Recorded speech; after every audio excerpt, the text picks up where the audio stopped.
Good afternoon, good afternoon, good afternoon, everyone. Sorry I'm not looking my best. I'd ever do with t-shirts, let's face it. Welcome to another episode of Spilly Tea. I'm your host, Tiffany Daniels. We are going back to that horrible world known as the JRC, but before we do the usual disclaimers, the reason why I'm doing it now is for the love of God, I want a break.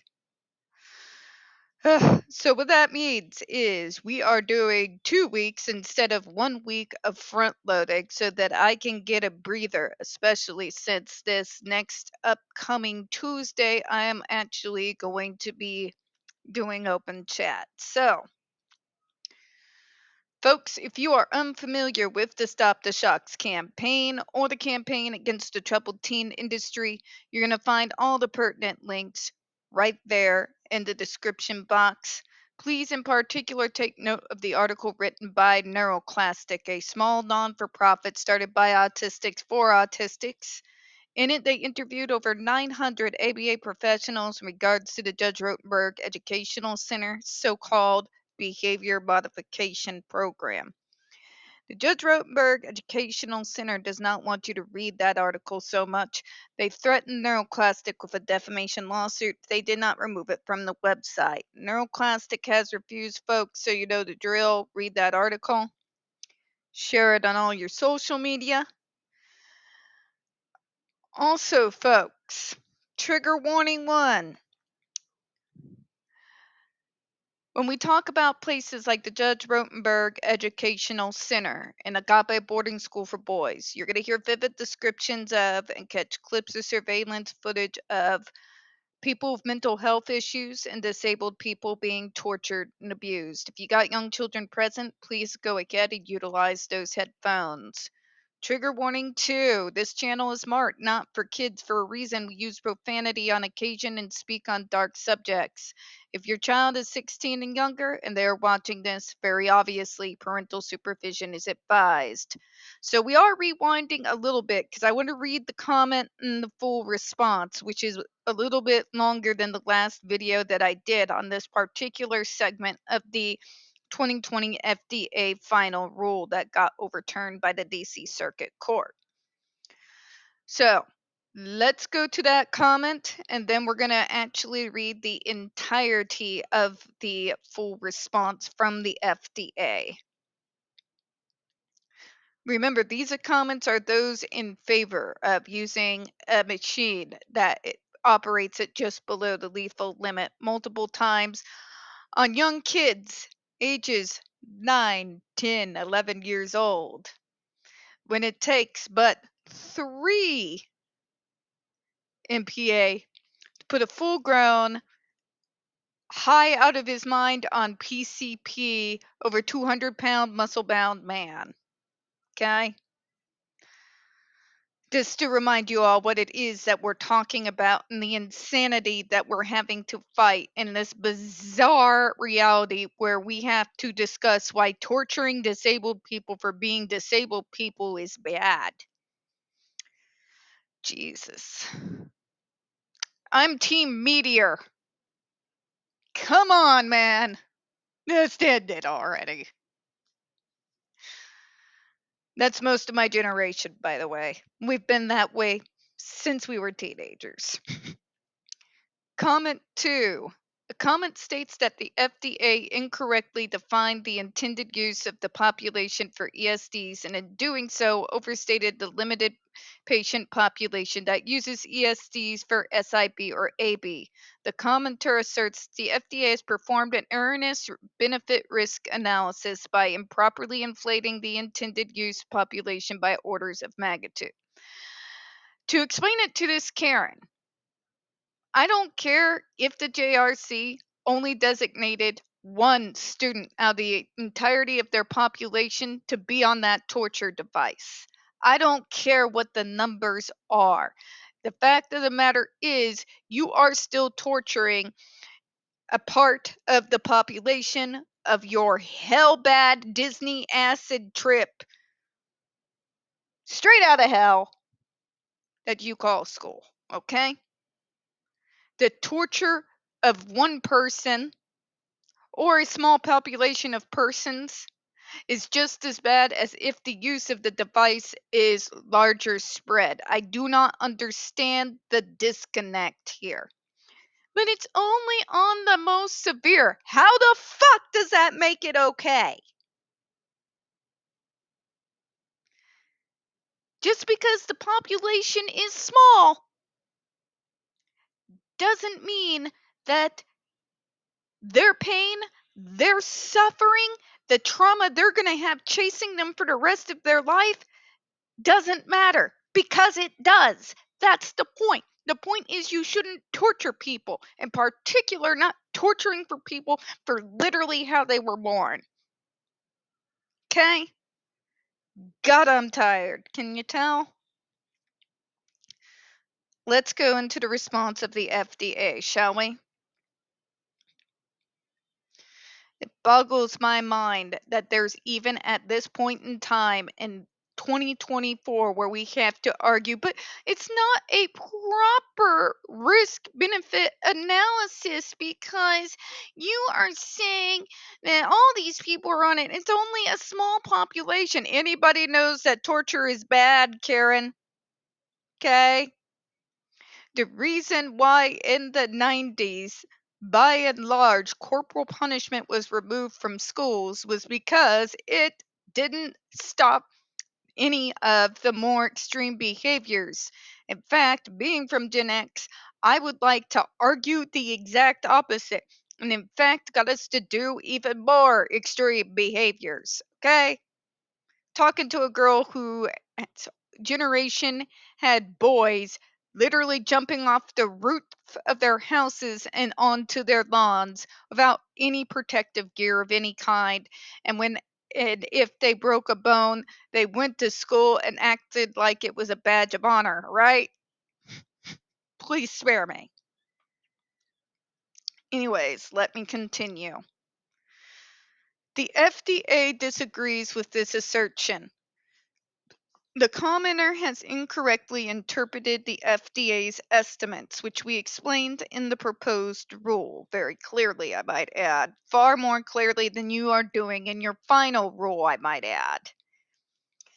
The commenter focuses on the narrow patient population that uses ESD therapy for SIB and AB, whereas the FDA's estimate more broadly refers to the total number of individuals in the United States who exhibit SIB and AB, 330,000, and the number of the most extreme cases, 25,000, regardless of how they are treated. In other words,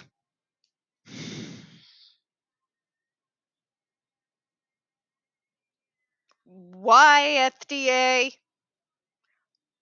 Why?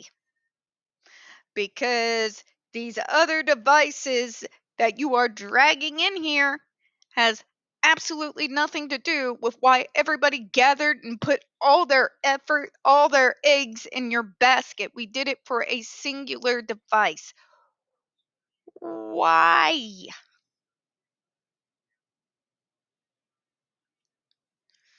Although I don't agree with the above commenter, there is one thing that I will give them.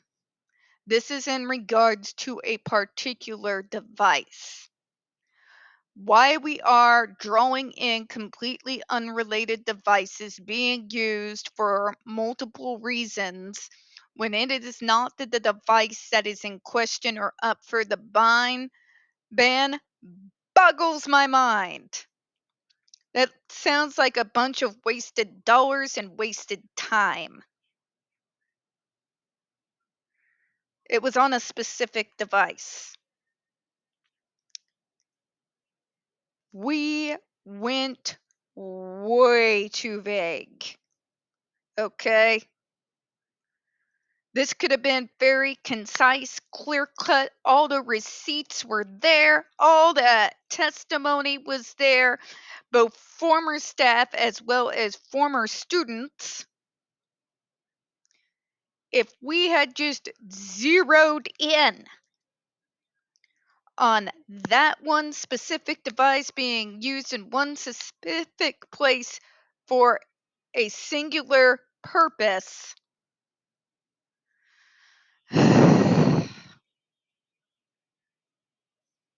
Jeez. You way overcomplicated the matter by drawing things, elements into it that have nothing to do with the discussion at hand, the evidence that was presented, the testimonies of the brave individuals who came up to speak to you and to write to you. Okay? None of that had to do with any of the other devices that you're throwing in that people use to stop smoking and stop drinking. Okay? All that evidence, all that testimony, all that video surveillance footage literally had to do with a singular device. Going out and scoping other people's experiences with these other devices when these other devices should have never been the topic here. You see what I mean, right? But let's go forward, shall we? We're probably going to have to bust this up a little bit. We base these numbers on the scientific literature, which shows that the prevalence of SIB in individuals with intellectual or developmental disabilities ranges from 2.6% to 40%, or 2 to 23% in community samples. More recently, one analysis found a prevalence of SIB in a clinical population of children with developmental disabilities at 32%, suggesting that the actual prevalence may be at the high end of earlier estimates. I'm going to stop it here and I want to speak on this again. I know I've spoke on it several times. There is a real disconnect with neurotypicals, particularly those who work within the medical model, when we're talking about self-injurious behavior.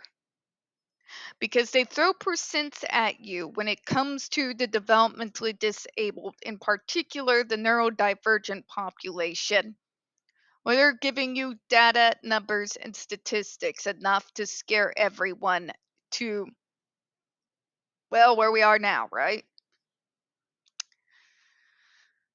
What they don't take into mind, what I really think they should, is there are a lot of things these so-called complete, fully functional ableists get up to that could be, technically speaking, here, defined as self-injurious behavior. What am I talking about? I'm talking about those of us, well, granted, I have trauma plus autistic, but let's talk about neurotypicals who have experienced trauma, for example.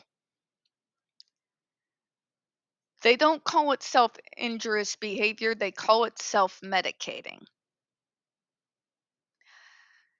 This is like in regards to an individual who becomes an alcoholic to dangerous extreme levels due to trying to outrun a trauma they may have experienced in their lives. Or people who get addicted to narcotics, trying to do the same thing. You could consider this self-injurious behavior. What's another thing? One of the big ones that they always like to use with the developmentally disabled, especially the neurodivergent population, is cutting, right? Right? I've been terrified of needles and small blades in my skin since I was an itty bitty kid, so I was never that person. However, fact of matter is, folks, that there is a larger population of neurotypicals who have self-injurious behavior. They call it self-harm. Notice the difference. Different terms, same thing. There is a far larger population of neurotypicals with self-injurious behavior who cut themselves than there is within the developmental disability population. Let me say that again. Because again, folks, they use these different terms and they do it for a reason. Because a person sitting there on their couch, in their heads, know the difference between self-injurious behavior, which is used on the disabled population and people like me, and self-harm, which is somehow less sinister, God knows why, when in actuality, the neurotypical person and the autistic person engaging in the same thing are literally engaging in the same thing. Okay? There is a far larger number of neurotypicals who have experienced trauma or for whatever reason what's going on that engage in cutting themselves than there is developmentally disabled folks doing the same thing. If you want to talk numbers, please, I encourage you, look it up. But let's go ahead and round it out, shall we?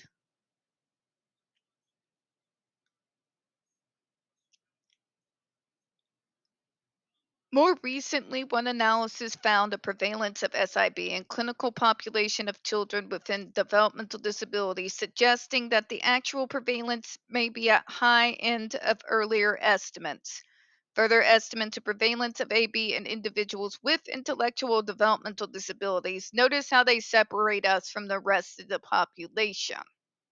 We're not talking about anybody else who may actually be neurotypical or abled, however you want to see it, that engage in doing the same behaviors. They use different terminology for them than they do for us. If you can see what I'm trying to tell you here, it's the less than, it's the othering. The neurotypical who engages in the same risky, self-injurious behaviors as the autistic or otherwise disabled is not treated with same. And they are given, you see where I'm going here, right? They're still considered higher, as it were. Okay? Language matters, folks. And when they're using different terms in regards to the exact same type of behavior in two different populations, it's beholden on us to ask why. And I'm that chick. I'm going to ask why, even if I already know why.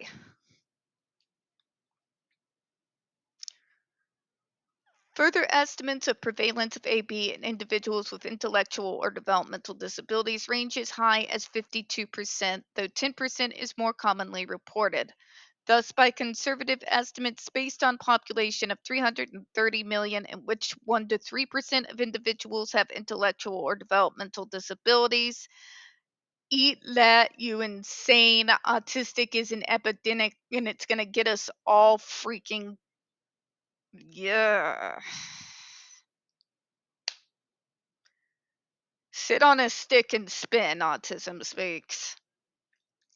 At least 330,000 people in the United States manifest SIB or AB. Less conservative estimates are much higher. All right, so what are we getting here, folks? I wanted to bring up a topic that not many people talk about. The fact that we have different terminology depending on the population we're speaking on, and why that is a problem. Nobody is so concerned about the very risky behavior, especially self-injurious behavior, that neurotypicals engage in.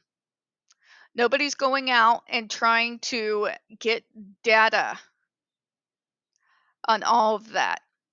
They use different terms. Self-harm as opposed to self-injurious behavior. The reason is, folks, is that we are not seen the same. nor are we valued the same. Neurotypical society is going to try and save a fellow neurotypical who has suffered from trauma and is coping by means of self-harm because they feel like that they can save this person and make them a productive part of society. If they look at someone like me, on the other hand, well, that's different, isn't it? Because of the ableistic system and world we all live in, between Hollywood, social media and books, and for God's sake, every damn April when everybody and their mother, who's an autism organization founded by parents, come out with their wallets in hand. The way we are depicted is as less than.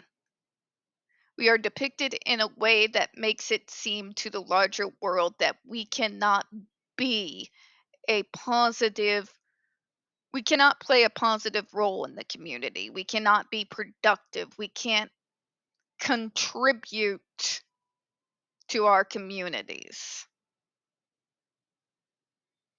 None of this is true. In fact, people like me tend to piss people with that mindset off because I prove them every single day. In fact, every single moment that I draw breath, as do many others. People who started the People First movement, people who, like Ma, helped push and put together the neurodiverse movement into the international phenomenon that it is now. But it's there nonetheless. Granted, it has nothing to do with the topic at hand, and it has everything to do with the topic at hand all at once. This is part of the reason that, in spite of how horrific that video was with what Andre McCollins went through, the years of advocacy, and even the UN, the United Nations, coming forward calling it torture, why the larger public, by and large, don't care. Whereas, had it been a treatment facility assisting in stopping the behaviors of self harm by strapping a device just below the lethal limit, you'd see the torches and pitchforks come out in record time. Okay? The fact of the matter is, even with the FDA being on our side, they were still so cowed by these professionals who have helped perpetuate these ideas that they backpedaled so hard that they fell backwards, rolled over, and all of a sudden, now they can't move. Okay? Literally to the point of putting all those decades of work, throwing those papers, those testimonies, those videotapes, everything we have down on the floor, throwing lighter fuel on it, and lighting a match. All right? It's also why you notice there is no urgency on behalf of government officials, even those who have spoken in our favor, in order to resubmit the final rule with the GED specifically being named. Because they have no need to hurry. Because in their heads, you see where I'm going, right? Okay, good. We're going to close out, folks. We don't get very many views on this channel. The few that we do get do tend to get removed from time to time. So please don't forget to hit the like button, hit subscribe. Don't forget to hit those comments. I do appreciate your time this afternoon. As always, folks, we here at Spilling Tea hope you have a good one. I'll see you in a few minutes.